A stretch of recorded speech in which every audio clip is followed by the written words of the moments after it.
ملک صاحب میں تو یہاں بیٹھا ہی اسی لیے ہوں، جو بھی ضرورت مند اور مصیبت زدہ میرے پاس آتا ہے اس کی مدد ضرور کرتا ہوں۔ بطول بھی میرے زیر علاج ہے، انشاءاللہ وہ بہت جلد ٹھیک ہو جائے گی۔ میں نے چپتے ہوئے لہجے میں دریافت کیا، بطول کو بیماری کیا ہے؟ اس پر سخت قسم کا سفلی عمل کیا گیا ہے، اور اس کے گھر پر؟ وہ گھر بھی نادیدہ حصار سے باندھ دیا گیا ہے۔ ان حرکات کا ذمہ دار کون ہے؟ بطول کی پھوپھی آسیہ بیگم، وہ قطعیت سے بولا۔ میں نے پوچھا، آپ کو یہ بات کیوں کر معلوم ہوئی ملنگ جی؟ حساب کتاب سے، وہ جذبز ہوتے ہوئے بولا۔ آپ حساب کتاب کے اتنے ہی ماہر ہیں تو پھر آپ کو یہ بھی معلوم ہو گیا ہوگا کہ بطول کب تک ٹھیک ہو جائے گی اور اس گھر کی مصیبتیں کب ٹلیں گی۔ اس نے میرے لہجے میں پوشیدہ تندی کو محسوس کر لیا اور میرے سوال کا جواب دیتے ہوئے بولا، تھانے دار صاحب، آپ کی باتوں اور انداز سے میں نے یہ نتیجہ خاص کیا ہے کہ کیا آپ کو میری ذات پر کسی قسم کا شک ہو گیا ہے؟ کیا میں غلط کہہ رہا ہوں؟ میں نے اس کے سوال کا گول مول سا جواب دیا اور کہا، ہماری تفتیش کی گاڑی شک کے پیٹرول ہی سے چلتی ہے ملنگ جی۔ وہ پلکیں چھپکاتے ہوئے بولا، بہرحال میں آپ کو بتا دینا چاہتا ہوں کہ بطول کا معاملہ بہت اہم اور پیچیدہ ہے۔ وہ کوئی عام قسم کے جادو کے اثرات میں نہیں ہے۔ میں نے روزمرہ اور معمول کی تمام کوششیں کر کے دیکھ لی ہیں مگر بات نہیں بن سکی۔ میں نے قطع کلامی کرتے ہوئے کہا، گویا اب غیر معمولی قسم کی کوشش کا ارادہ رکھتے ہیں۔ اس نے چونک کر مجھے دیکھا اور کہا، آپ بہت گہری باتیں کرتے ہیں ملک صاحب۔ ہاں، ابھی تو بہت گہری چالیں چلتے ہیں ملنگ جی۔ میں نے اس کی آنکھوں میں بہت دور تک جھانکتے ہوئے کہا۔ وہ ایک جھچری لے کر رہ گیا، تام سنبھلتے ہوئے لہجے میں گویا ہوا، ملک صفدر حیات صاحب، آپ بھی کیا پہلیاں بجوا رہے ہیں؟ صاف صاف کہیں جو بھی کہنا چاہتے ہیں، ہم سے کیا پرتا؟ آپ سے کوئی باہر تھوڑا ہی ہوں۔ اس نے یہ جملے بڑے اعتماد سے ادا کیے تھے۔ میں نے اس کے چہرے پر نظر جماتے ہوئے کہا، صاف صاف کہا ہوا سننے کا حوصلہ ہے آپ میں ملنگ جی۔ وہ مخصوص انداز میں مسکرایا اور اس بات میں سر ہلاتے ہوئے بولا، ہے حوصلہ، مجھ میں بہت حوصلہ ہے۔ آپ سے پہلے اس تھانے کے جو انچارج صاحب تھے ان سے میری اچھی سلام دعا تھی، مگر آپ سے آج پہلی مرتبہ ملاقات ہو رہی ہے۔ آپ جو بھی کہیں گے میں پوری توجہ سے سنوں گا اور آپ کے ساتھ پورا تعاون بھی کروں گا۔ میں نے معنی خیز نظر سے اس کا جائزہ لیا اور کہا، ملنگ جی آپ ہاتھ سے یار باش ثابت ہو رہے ہیں، لگتا ہے ہماری خوب نبھے گی۔ یہ جملے میں نے اسے خوش کرنے کے لیے ادا کیے تھے۔ میں خود کو اسی کی مزاج کا ظاہر کر کے اس کا اعتماد حاصل کرنا چاہتا تھا۔ مجھ سے پہلے والے تھانے دار سے شناسائی کا دعویٰ کر کے ملنگ کالیا نے یہ بات پایا ثبوت تک پہنچا دی تھی کہ وہ ایک بدقماش شخص تھا، کیونکہ یہ بات مجھے معلوم ہو چکی تھی کہ سابق تھانے دار ایک رشوت خور اور مجرموں کے ہاتھ مضبوط کرنے والا تھانہ انچارج تھا۔ اور یہ تو آپ نے سن رکھا ہوگا، کند ہم جنس باہم جنس پرواز۔ ملنگ کالیا نے کہا، اللہ کرے جی ہماری خوب نبھے، میری تو یہ خواہش بھی ہے۔ اسی دوران میں ملنگ کا چیلا خنیف کانا ہماری خاطر تواضع کے لیے کھانے پینے کا کچھ سامان لے آیا۔ برتنوں کو ہمارے درمیان چھوڑ کر وہ واپس چلا گیا۔ ملنگ کے اصرار پر ہم نے تھوڑا تھوڑا لے لیا۔ کچھ دیر کے بعد میں نے حوالدار جمعہ کے کان میں کہا کہ وہ تھوڑی دیر کے لیے باہر چلا جائے۔ میں نے محسوس کیا تھا کہ ملنگ کالیا بات چیت کے دوران کئی بار مخصوص انداز میں جمعہ کو دیکھ چکا تھا، اور جس سے میں نے یہ نتیجہ حاصل کیا تھا کہ وہ تخلیے میں مجھ سے کچھ راز و نیاز کرنا چاہتا تھا۔ یہ آپ نے عقل مندی کا کام کیا ہے، حوالدار کے جاتے ہی کالیا نے میری طرف دیکھتے ہوئے سراہنے والے انداز میں کہا، اب ہم ذرا کھل کر بات چیت کر سکتے ہیں۔ میں نے زمینی انداز میں کہا، اب آپ بھی عقل مندی کا مظاہرہ کریں ملنگ جی، میرے پاس وقت بہت کم ہے، ادھر تھانے میں آج کل بہت مصروفیت چل رہی ہے۔ ہاں جی حکم کریں۔ وہ سیدھا ہو کر بیٹھ گیا اور گہری سنجیدگی سے بولا۔ میں نے کہا، ملنگ جی یہ بطول کا کیا چکر ہے؟ بہت مظلوم لڑکی ہے تھانے دار صاحب، وہ ہمدردی بھرے لہجے میں بولا۔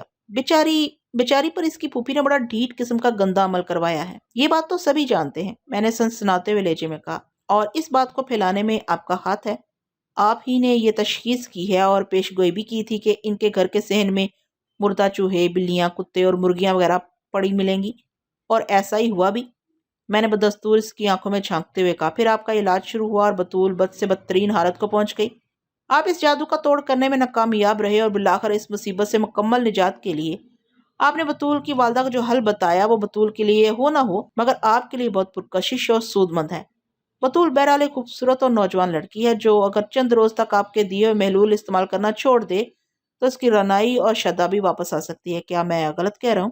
آپ تو سراسر مجھ پر شک کر رہے ہیں، وہ چی بچی ہوتے ہوئے بولا۔ میں نے کہا، میں تو حقائق کا ذکر کر رہا ہوں، آپ چاہے تو تردید یا تصدیق کر سکتے ہیں۔ وہ چند لمحات تک کھوجتی ہوئی نظر سے مجھے دیکھتا رہا، پھر متحمل لہجے میں گویا ہوا، دیکھیں ملک صاحب، آپ جو کچھ بھی کہہ رہے ہیں میں نہ تو مکمل طور پر اس کی تردید کروں گا اور نہ ہی تصدیق، یہ تو دوگلا پن ہوگا۔ میں نے کہا، میرے نزدیک یہ دوگلا پن نہیں بلکہ حقیقت ہوگی، وہ سنجیدگی سے بولا۔ میں نے پوچھا، وہ کس طرح ملنگ جی؟ وہ اس طرح ملک صاحب، وہ اس بات میں گردن ہلاتے ہوئے بولا، یہ بات بالکل سچ ہے کہ بطول ایک گندے عمل کے زیر اثر ہے، اور میرے حساب کتاب کے مطابق یہ سفلی علم اس کی کسی قریبی رشتہ دار عورت نے کروایا ہے۔ غالب امکان آسیہ بیگم کا ہے، یہی میں نے عابدہ بیگم کو بتایا تھا۔ یہ حقیقت ہے کہ جادو ٹونا بہت سخت اور پائیدار ہے، میں کوشش کے باوجود بھی اس کا توڑ نہیں کر سکا، چنانچہ وہ یہاں تک پہنچ کر رک گیا۔ میں نے اس کی ادھوری بات کو مکمل کرتے ہوئے کہا، چنانچہ آپ نے اس لڑکی کی شافی جھاڑ پھونک کے لیے اسے اپنے عقد میں لینے کی تجویز رکھی ہے۔ بات ختم کرتے کرتے میرا لہجہ خاصا تلخ ہو گیا تھا۔ وہ ایک لمحے کے لیے گڑبڑایا، تھوڑی دیر کے لیے اس کا چہرہ متغیر ہوا، پھر سنبھلتے ہوئے بولا، آپ کو یہ بات یقیناً عابدہ یا منظور نے بتائی ہوگی؟ مجھے یہ بات کہیں سے بھی پتہ چلی ہو تو میں اس سے غرض نہیں ہونی چاہیے۔ میں غیر ارادی طور پر آپ سے تم پر اتر آیا تھا۔ ملنگ کے لیے میرے دل میں غصہ بڑھتا جا رہا تھا۔ میں نے قدرے سخت لہجے میں کہا، تم صرف یہ بتاؤ میں سچ کہہ رہا ہوں یا نہیں؟ وہ میرے بدلے ہوئے تیور بھانپ گیا اور جواباً خشک لہجہ اختیار کرتے ہوئے بولا، دیکھو ملک جی، اگر سچی بات سننا چاہتے ہو تو پھر جان لو کہ اس لڑکی پر واقعی میرا دل آ گیا ہے۔ میں اسے دل و جان سے پسند کرنے لگا ہوں اور جائز طریقے سے اسے شادی کرنا چاہتا ہوں۔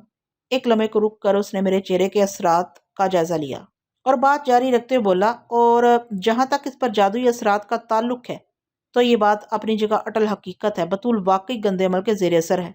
وہ بڑی صفائی سے اپنے علم اور عمل کی عزت بھی بچانا چاہتا تھا تاکہ اس کی شخصیت کا بھرم قائم رہے۔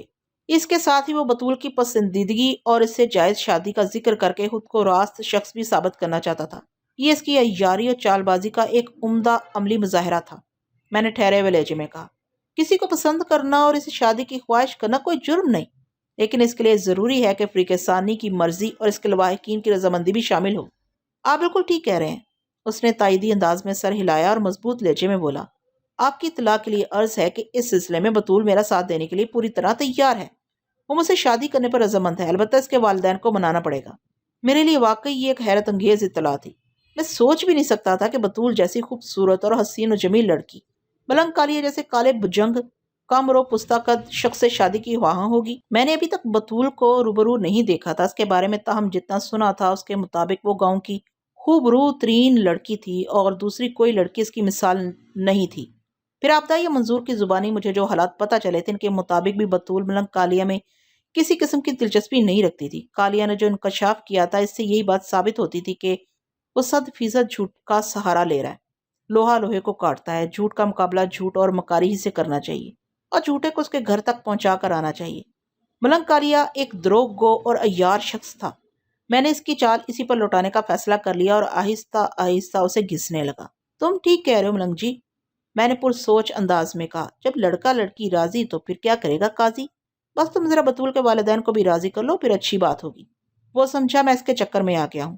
سنجیدگی سے بولا، آپ فکر ہی نہ کریں ملک صاحب، میں تو خود بھی زور زبردستی کا قائل نہیں ہوں، ہر کام طریقے سلیقے سے کرنا چاہتا ہوں۔ میری پوری کوشش ہوگی کہ عابدہ اور منظور اس رشتے کے لیے تیار ہو جائیں۔ میں سوچنے لگا، عابدہ تو صدیقہ سے بیٹی بیاہنے کو تیار نہیں ہوئی تھی، کالیہ جیسے بدحیت شخص کے لیے وہ کس طرح آمادہ ہو گئی؟ بہرحال یہ تو ملنگ کالیہ کے خیالات تھے، وہ مجھے متاثر کرنے کے لیے پیش کر رہا تھا۔ میں انجان بنا رہا، فی الحال یہی مناسب تھا۔ بالکل بالکل، وہ اس بات میں سر ہلاتے ہوئے بولا، سب کچھ میری پیش گوئی کے مطابق پیش آ رہا ہے۔ تمہیں یہ سب کچھ قبل از وقت کیسے معلوم ہو گیا تھا؟ میں نے جب پہلی مرتبہ بطول کو دیکھا تھا تو معاملے کی تہ تک پہنچ گیا تھا۔ وہ گمبھیر لہجے میں گویا ہوا، میں گزشتہ 15 سال سے عملیات کی دنیا میں ہوں۔ ایک نظر کسی سحر زدہ شخص کو دیکھ کر اس کے بارے میں بہت دور تک تفصیل سے بتا سکتا ہوں۔ میں نے اس کی تقریر کو نظر انداز کرتے ہوئے کہا، ملنگ جی، مردہ کتے تک تو آپ کی پیش گوئی سچی ثابت ہو گئی ہے، اب حضرت انسان کی باری ہے۔ بجا فرمایا ملک صاحب۔ وہ مفکرانہ انداز میں ہلا میں گھورتے ہوئے بولا، اگر بطول کے والدین نے سمجھداری کا مظاہرہ نہیں کیا اور بطول کی شادی کے سلسلے میں کوئی اڑنگا لگانے کی کوشش کی تو پھر کچھ بھی ہو سکتا ہے۔ الفاظ کچھ بھی پر اس نے خاصا زور ڈالا تھا اور اس میں ایک خوفناک دھمکی بھی پوشیدہ تھی، جس کا یا مطلب یہی تھا اگر عابدہ اینڈ کمپنی نے ملنگ سے بطول کی شادی نہ کی تو ان کے گھر کے صحن میں کوئی مردہ انسان بھی پایا جا سکتا ہے اور اس کے بعد بطول کا خاتمہ ہو جائے گا۔ ملنگ کالیہ کا طریقہ واردات خاصا خطرناک اور مؤثر تھا۔ کوئی بھی ایسا شخص جو اندھوں میں کانا راجا کی حیثیت رکھتا ہو اور سب لوگوں سے مرعوب اور خوفزدہ ہوں، وہ اگر کسی نوجوان لڑکی کے بارے میں اس قسم کی تہلکہ خیز پیشن گوئی کر دے تو اس لڑکی کے والدین لامحلہ اس کی بات ماننے پر تیار ہو جائیں گے۔ ملنگ کالیہ جیسے عامل کامل انسانوں، خصوصاً مجبور انسانوں کی نفسیات سے بخوبی آگاہ ہوتے ہیں اور معاشرے کی دکھتی ہوئی رگ پر انگلی رکھ کر اپنی مرضی اور منشا کے مطابق گھی نکال لیتے ہیں۔ ملنگ کالیہ کے عزائم اور منصوبہ بندی کی تہہ تک میں پہنچ چکا تھا۔ وہ بطول پر ہاتھ صاف کرنے کے ساتھ ساتھ اس کے والدین کو گھر سے بے دخل بھی کرنا چاہتا تھا۔ منظور حسین نے مجھے بتایا تھا کہ مکان کے خریدار کی حیثیت سے ملنگ نے ایک پارٹی کا بندوبست بھی کر لیا تھا۔ مجھے نہیں امید تھی کہ ایسا کوئی خریدار وریدار وجود بھی رکھتا ہوگا۔ یقیناً یہ ملنگ کالیہ کی کوئی گہری چال ہو سکتی تھی، تاہم اس سلسلے میں نے ملنگ کو ٹٹولنا بھی ضروری سمجھا۔ ملنگ جی، مجھے معلوم ہوا ہے کہ عابدہ اور منظور کا مکان خریدنے کے لیے کوئی گاہک بھی لگ گیا ہے۔ میں نے سادہ لہجے میں دریافت کیا۔ کیا اور وہ شخص تمہارا ہی کوئی جاننے والا ہے؟ وہ تصدیق کرتے ہوئے بولا، آپ نے بالکل ٹھیک سنا ہے، میرا جاننے والا اس مکان کو خریدنے میں دلچسپی لے رہا ہے۔ اگر منظور حسین راضی ہو گیا تو میں ان کے درمیان سودا کروا دوں گا۔ تمہارے اس جاننے والے کا نام کیا ہے؟ میں نے پوچھا، اور وہ کہاں رہتا ہے؟ ملنگ کالیہ نے ٹھہرے ہوئے لہجے میں بتایا، اس کا نام فیروز علی ہے اور وہ ایک نزدیکی گاؤں میں رہتا ہے۔ کیا تم نے فیروز کو بتا دیا ہے کہ وہ مکان آصف زدہ ہے؟ نہیں، وہ نفی میں گردن ہلاتے ہوئے بولا۔ وہ کیوں بھائی؟ میں چونک اٹھا، یہ تو کھلی بے ایمانی ہوگی، اس سے حقیقت چھپا کر تم دھوکہ دہی کے مرتکب ہوگے۔ وہ زیر لب مسکراتے ہوئے بولا، ایسی کوئی بات نہیں، فیروز کو میں یہ مکان بہت کم پیسوں میں دلوا دوں گا، وہ خوش ہو جائے گا، اللہ لا خیر صلاح۔ میں اس کی خود غرضی اور شکیل قلبی پر کھول کر رہ گیا تھا۔ میں نے اپنے دل جذبات کا اظہار کرنے کی وجہ پوچھا، اور اگر بعد میں وہ آصف زدہ مکان فیروز علی کے لیے مصیبت کا باعث بن گیا تو پھر وہ بیچارہ تمہیں بد دعائیں دے گا۔ ایسا کچھ نہیں ہوگا، وہ پر اعتماد لہجے میں بولا۔ کیا مطلب؟ مطلب یہ کہ مکان فیروز کے لیے مصیبت نہیں بنے گا۔ تو اس کا مطلب یہ ہوا کہ تم نے اس مکان کے حوالے سے آصف والی بات بالکل غلط کی ہے۔ میں نے اسے گھورتے ہوئے کہا، عابدہ کے مکان پر جادو ٹونے اور گندے عمل کا کوئی اثر نہیں ہے۔ وہ سنجیدگی سے بولا، ملک جی، اب معاملات کی حقیقت کو نہیں سمجھ سکے، اسی لیے الجھن کا شکار ہو رہے ہیں۔ میں سمجھ نہیں سکا، تم آسان الفاظ میں سمجھاؤ۔ میں اپنے چہرے پر انجانے تاثرات سجاتے ہوئے بولا، حالانکہ میں یہ بخوبی جان گیا تھا کہ وہ مجھے کہ نیا چکر دینے کا ارادہ رکھتا تھا۔ وہ دھیمی آواز میں گویا ہوا، ملک جی، بات دراصل یہ ہے کہ مکان صرف منظور حسین اور اس کے گھر والوں کے لیے جادوئی حیثیت رکھتا ہے، اور اس کے تمام برے اثرات صرف اور صرف بطول اور اس کے لواحقین کے لیے ہیں۔ وہاں کوئی بھی نیا مکین آئے گا تو وہ ان سفلی اثرات سے متاثر نہیں ہوگا۔ اس قسم کے گندے عمل نام والدہ کے مخصوص افراد کے خلاف ہی کیے جاتے ہیں، دوسرے لوگ اس سے محفوظ رہتے ہیں۔ وہ اپنی چرب زبانی اور عیاری سے خود کو بڑی خوبصورتی سے بچا لے گیا تھا۔ اس نے ایک ٹیکنیکل توجیہ پیش کی تھی۔ میں نے اس سلسلے میں زیادہ چرا نہیں کی۔ میں چاہتا تو ملنگ کالیہ کے ساتھ سخت قسم کا رویہ بھی اختیار کر سکتا تھا، لیکن میں اس شاطر کو اسی کی بساط پر شہمات دینا چاہتا تھا، اور اس کے لیے ضروری تھا کہ بہت سنبھل کر تحمل مزاجی سے اس کھیل کو کھیلا جائے، اور میں یہی کر بھی رہا تھا۔ ہوشیار مرغی چور کے حوالے سے بھی میرے پاس ملنگ کے خلاف اچھا خاصا مواد موجود تھا۔ میں اسے کسی خاص موقع پر استعمال کرنا چاہتا تھا۔ میں تھوڑی دیر مزید ملنگ کالیہ کے ڈیرے پر رکا رہا، پھر حوالدار جمعہ خان کے ساتھ واپس آ گیا۔ اس ملاقات میں نے ملنگ پر یہی تاثر چھوڑا تھا کہ مجھے اس پر تھوڑا شک تھا جو اب جاتا رہا تھا، اور میں اس کی طرف سے مطمئن ہو کر وہاں سے جا رہا تھا۔ اس پر یہ تاثر قائم کرنا ضروری تھا تاکہ آئندہ جو بھی کرنا تھا وہ اپنے پروگرام کے مطابق کرتا چلا جائے، اور میں رنگے ہاتھوں اسے چھاپنے میں کامیاب ہو جاؤں۔ ایسے یار اور چال باز لوگوں کو بہت گھیر کر مارنے کی ضرورت ہوتی ہے۔ ایسا بھی نہیں تھا کہ میں اس کی طرف سے آنکھ بند کر کے بیٹھ جانا چاہتا تھا۔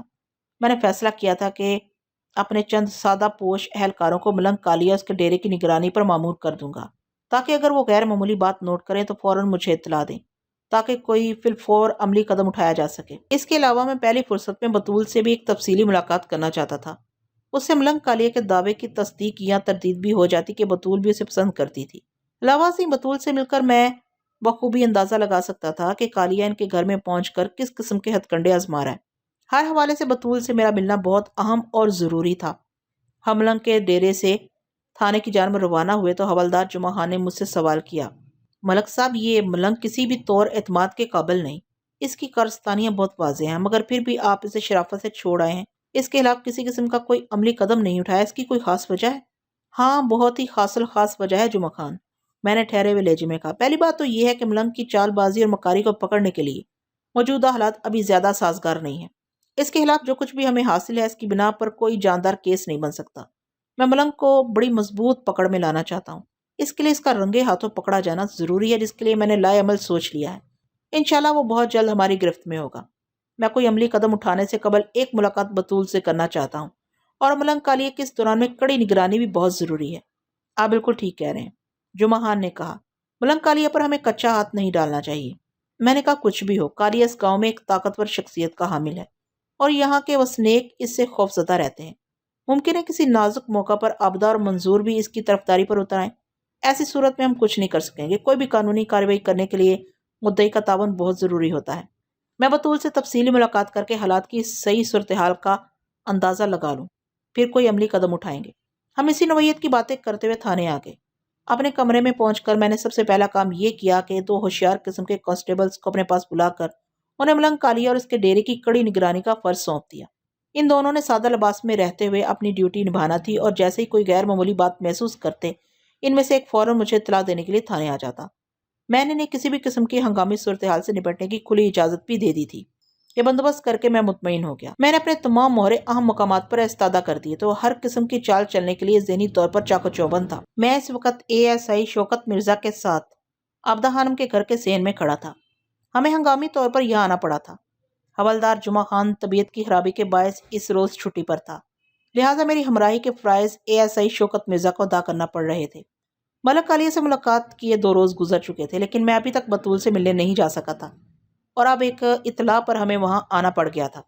اس روز بھی میں تھانے میں آ کر بیٹھا ہی تھا کہ منظور حسین روتا دھوتا میرے پاس پہنچ گیا تھا، اور اس نے وحشت ناک اطلاع دی تھی۔ وہ ہمیں اس کے گھر فوراً پہنچنے کا سبب بن گئی تھی۔ مذکورہ روز جب اس گھر کے مکین سو کر اٹھے تو گھر کے صحن میں ایک انسانی بازو پڑا ہوا تھا۔ اس بازو کو انسانی جسم کے شانے سے کاٹا گیا تھا، اور اس بات میں کسی شک و شبے کی گنجائش نہیں تھی کہ وہ کسی خوبصورت عورت کا بازو تھا۔ مذکورہ نسوانی بازو صحن کے عین وسط میں نیم کے درخت کے پاس پڑا ہوا تھا۔ اس اطلاع پر جب ہم جائے وقوع پر پہنچے تو وہاں لگ بھگ 1 درجن مرد و زن اکٹھا ہو چکے تھے، اور ان میں مختلف نوعیت کی چمگوئیاں جاری تھیں۔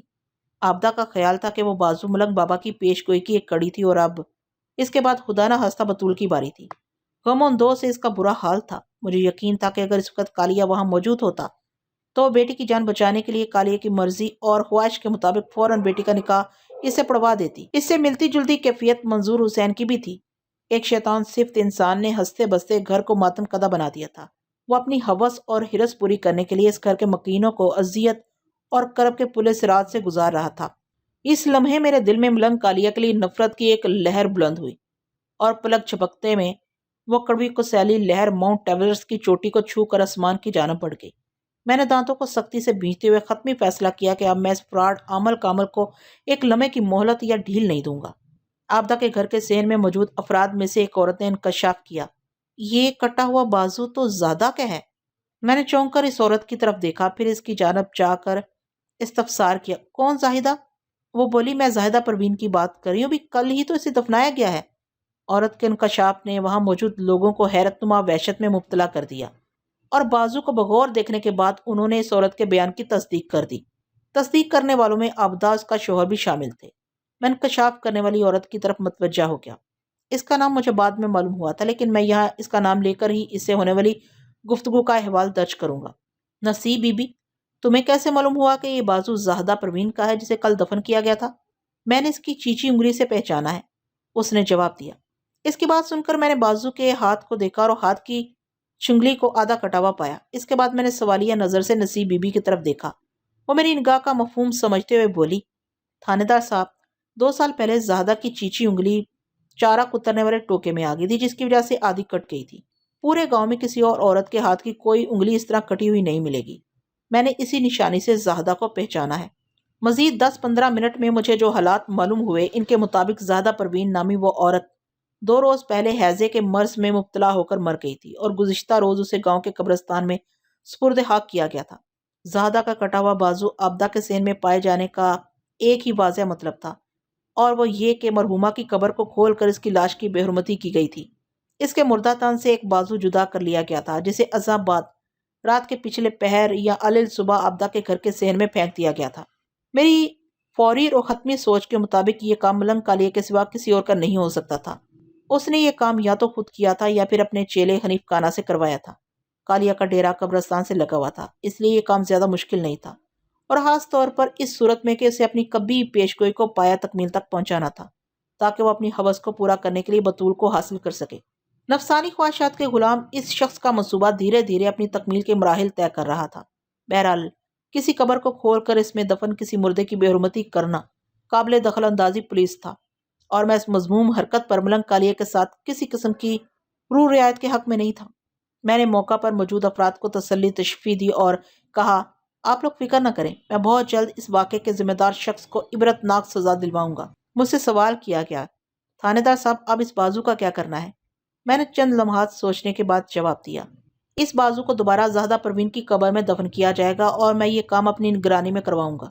اس کے لیے آپ لوگوں کو تھوڑا انتظار کرنا ہوگا۔ میں بطول سے مل کر کچھ ضروری باتیں کرنا چاہتا ہوں، پھر سب قبرستان کی طرف چلیں گے۔ وہاں موجود افراد نے میری تجویز کو سراہا۔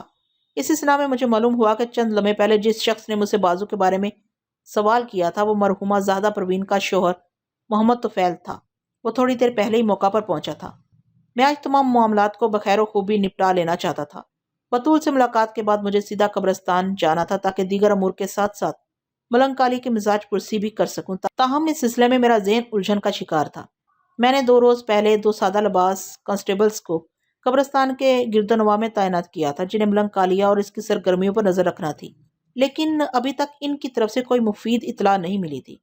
زاہدہ پروین کی قبر کھول کر اگر اس کا بازو کاٹ کر نکال لیا گیا تھا تو یہ بات میرے آدمیوں سے پوشیدہ نہیں رہنی چاہیے تھی۔ قدیر اور نصیر نامی وہ دونوں کانسٹیبلز میرے آزمائے ہوئے اور بھروسے کے آدمی تھے۔ میرا ذہن اس بارے میں مسلسل سوچ رہا تھا۔ میں نے عابدہ خانم سے کہا میں فوری طور پر بطول سے ملنا چاہتا ہوں۔ وہ کس کمرے میں؟ اس گھر کے پچھلے حصے میں 2 کمرے پہلو با پہلو بنے ہوئے تھے۔ عابدہ نے مغربی جانے والے کمرے کی طرف اشارہ کرتے ہوئے کہا بطول اسی کمرے میں ہے۔ میں نے ASI شوکت مرزا کو وہیں سین میں رکنے کو کہا اور مذکورہ کمرے کی طرف قدم بڑھا دیے۔ عابدہ بھی میرے ساتھ ساتھ چلنے لگی۔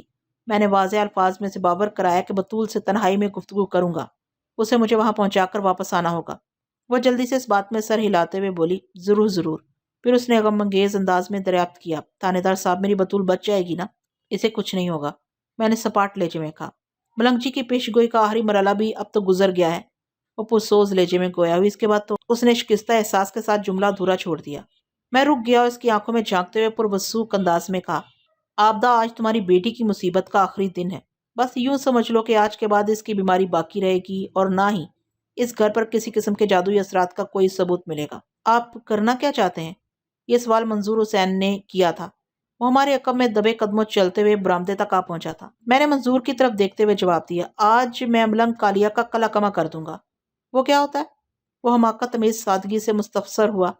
میں نے کہا وہ ہوتا ہے ستیہ ناس، بلکہ سوا ستیہ ناس۔ یقیناً آپ کو ملنگ جی کے خلاف کوئی ٹھوس ثبوت مل گیا ہے؟ ہاں، میں نے مضبوط لہجے میں کہا۔ ملنگ کے سیاہ کرتوتوں کے خلاف میرے پاس کچھ شہادتیں جمع ہوئی ہیں اور باقی حتمی ثبوت بطول سے بات چیت کے بعد مجھے حاصل ہو جائیں گے۔ آپ لوگ دیکھتے جائیں آگے آگے کیا ہوتا ہے۔ وہ میرے عزائم اور لہجے کی قطعیت کو دیکھتے ہوئے وہیں رک گئے اور عابدہ نے مطمئن لہجے میں کہا ٹھیک ہے تھانے دار صاحب، آپ بطول سے جو پوچھنا چاہتے ہیں وہ پوچھ لیں۔ میں نے کہا عابدہ تو مجھے بطول کے پاس پہنچا کر واپس آ جانا۔ اس نے میرے حکم کی تعمیل کی اور میں چند ساتوں کے بعد بطول کے سامنے ایک کرسی پر بیٹھا ہوا تھا۔ بطول ایک رنگدار چارپائی پر دراز تھی۔ میری آمد کے بعد وہ اٹھ کر بیٹھ گئی اور عابدہ نے اسے سرہانے کی طرف ٹیک لگا کر بیٹھنے میں مدد دی تھی۔ عابدہ نے بطول کو میرے بارے میں 2-4 جملوں میں بتایا اور کمرے سے نکل گئی۔ وہ دن کا آغاز تھا، اس لیے کمرے میں اچھا خاصا اجالا ہو رہا تھا۔ میں نے تنقیدی اور تغذیاتی نظر سے بغور بطول کا جائزہ لیا۔ جیسا کہ مجھے معلوم تھا کہ وہ 20 سال کی ایک حسین و جمیل دوشیزہ تھی، مگر اس وقت اس کا حسن و جمال اور شگفتگی اور تازگی نچڑ چکی تھی۔ وہ ہڈیوں کا ڈھانچہ نظر آتی تھی،